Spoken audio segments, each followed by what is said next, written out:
దైవ మర్మములు. సహోదరుడు భక్తి సింగ్ గారి అనుభవంలో దేవుడు ఆయనకు బయలుపరిచిన దైవ మర్మములు. జూన్ 7. మనము బాప్తిస్మం వలన మరణములో పాలు పొందుటకై ఆయనతో కూడా పాతిపెట్టబడితిమి.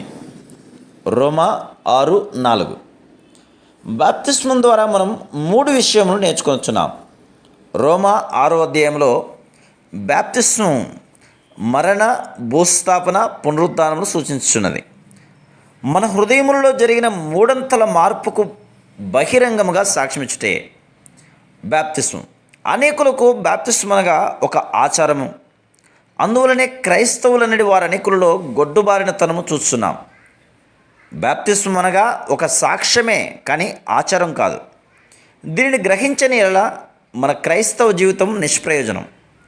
మన పాపముల నిమిత్తం పశ్చాత్తాపడి వాటిని పాతిపెట్టి మర్చిపోని ఎడల మనకు నిజమైన శాంతి కలగదు.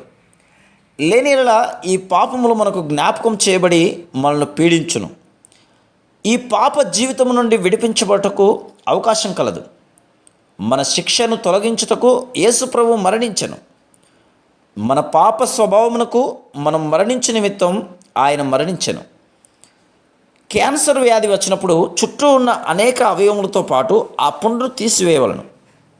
అదేవిధంగా విశ్వాసంతో ఆయన మరణ శక్తిని చేపట్టి మన సమస్త కోరికలకు, తలంపులకు మనం మరణించవలను.